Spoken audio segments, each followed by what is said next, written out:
So one of the most basic reasons to learn more about playing guitar is because you want to make it sound more interesting. And when it comes to blues, the two thoughts that most of us tend to have about getting better are either, I got to learn some more scales, or I got to learn some more chords. Like somehow the idea that accumulating more scales, more chords, well, those are the things that we use, right? We use scales for soloing, we use chords for comping. And so naturally it seems like if the soloing or the comping is not that interesting to us at the moment, learning more stuff is going to help. But of course, it's not just like acquiring the stuff. That's kind of like thinking that like a new guitar is going to fix your playing, which, you know, we all know how that goes. It's super fun, but it doesn't necessarily make you play better. And I've done some lessons on this channel about scales and specifically how to keep blues or pentatonic scales to the absolute minimum, just playing really simply in open position, but making it more interesting by thinking about how you play those scales, what kind of phrasing you're using, call and response, thinking about the form of the 12-bar blues and how what you're playing fits into it, all that kind of stuff. And I'll put some links to that those kinds of lessons down below. But in this lesson, I want to talk about chords and specifically how to add chords to the 12-bar blues by understanding what those chords are doing to take you from one line of the blues to the next. I'm going to do this using the swing-oriented Freddie Green Voicings, but I'll also talk a bit about how that can apply to other kinds of playing like fingerstyle blues. So here we go.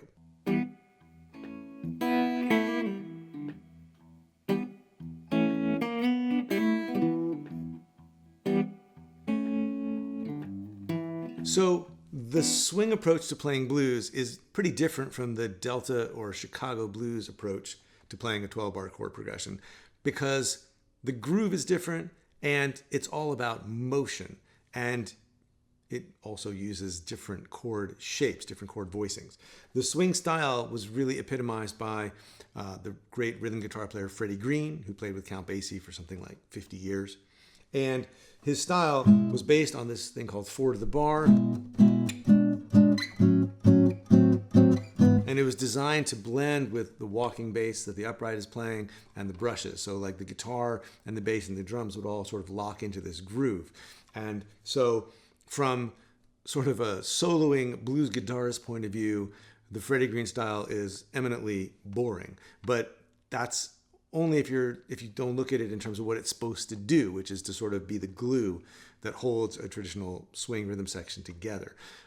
Once you get inside that groove, it's really interesting because it's not just like sitting. It's almost an improvisational kind of rhythm guitar, and it's based on creating this flow and this harmonic motion inside of that steady 4 to the bar groove.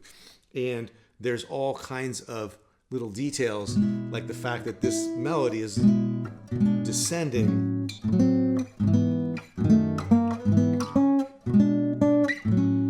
So you're getting this coloration to what's going on, and with enough possibilities, you don't have to feel like you're just playing the same thing every time around, but that you have this latitude to basically create the rhythm part as you go, the same way that a bass player doing a walking bass line has the latitude to create something different every chorus.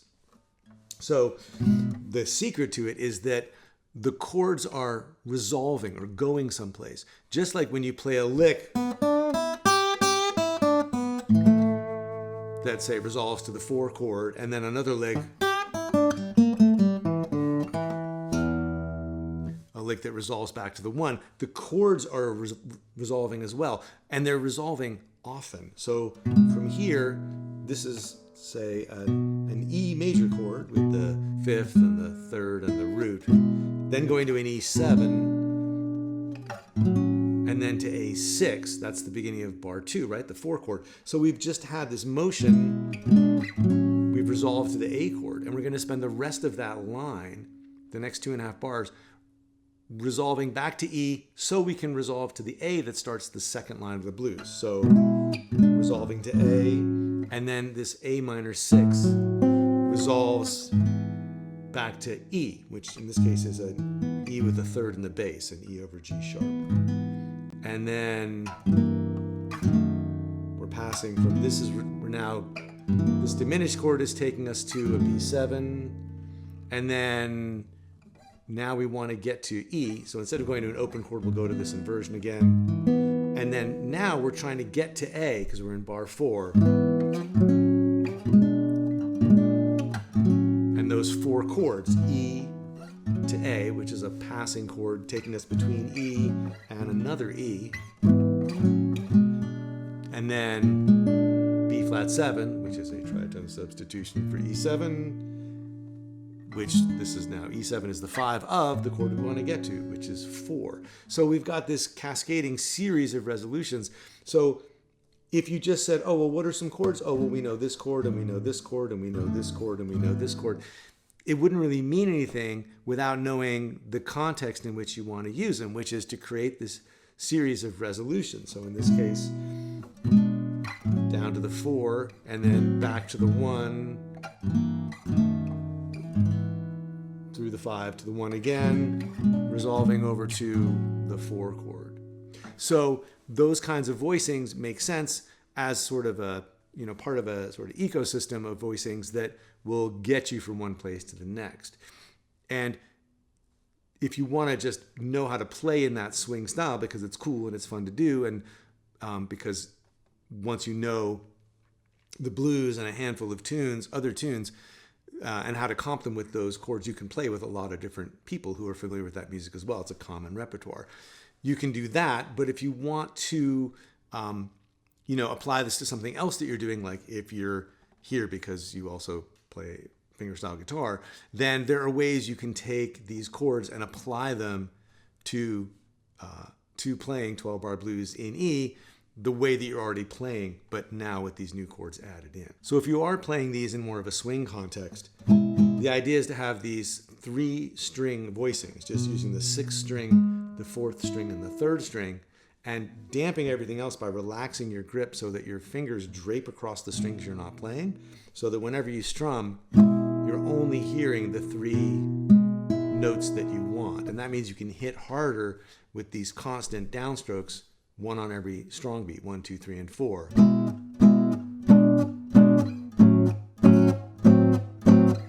And you can relax your grip in between so that you're not getting this, but this more percussive, drier.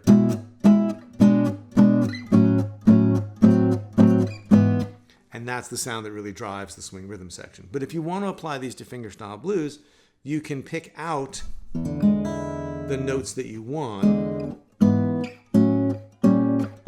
using thumb, index, and middle with your picking hand. So you're still going to grab the 6th string, the 4th string, and the 3rd string.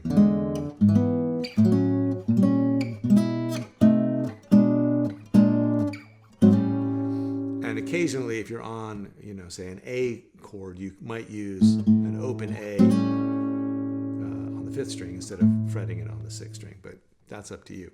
But the idea is, if you know some of these resolutions, like this first one that I pointed out, you can use that as a kind of call and response to any kind of single note licks you're playing over a steady bass. So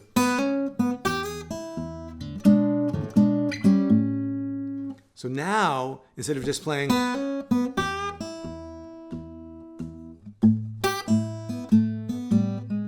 you've got this additional response and these additional colors you can add in.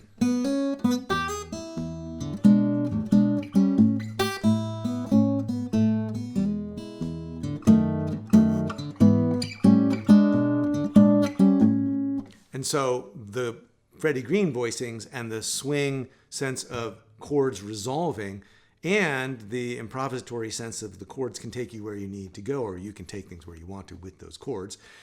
Now that can become part of opening up the way that you play fingerstyle, so that you've got your steady bass holding down the bottom, you've got these single note licks on top, and now sort of the middle texture is going to be these swing voicings, and you're going to get more motion and more color out of these chord voicings when the melody's at rest.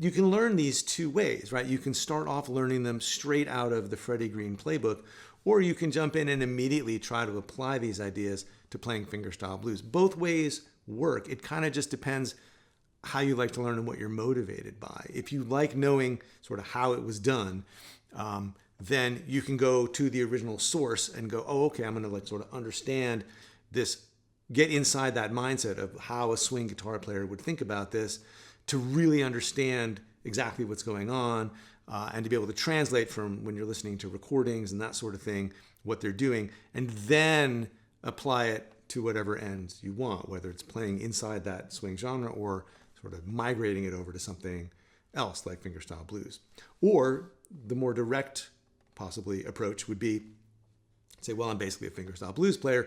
I'm going to go grab these voicings and drop them immediately into what I'm already doing. And I think both ways work really well. It just kind of depends how your brain works and how you like to learn. Now, it can be kind of difficult to tease out on your own exactly what's going on with these chord voicings, because a lot of the time, as I mentioned earlier, this guitar style is designed to really blend with the bass and the drums in a typical swing rhythm section. And that rhythm section itself is designed to be a background element to what's going out in front with the horns.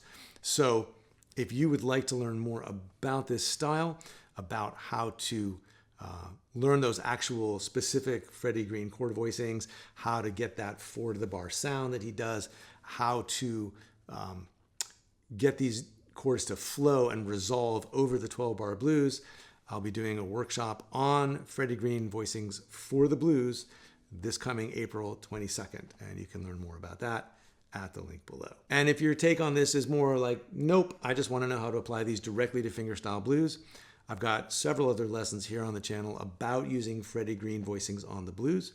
And these voicings come up over and over inside my membership, the Fingerstyle 5, on both individual tunes and in some specific workshops that I've done inside the membership, only available there, where I talk about chord substitutions, Freddie Green voicings, and how to play fingerstyle blues using these sounds. So I encourage you to check that out at the link below or the link on screen, fretboardconfidential.com.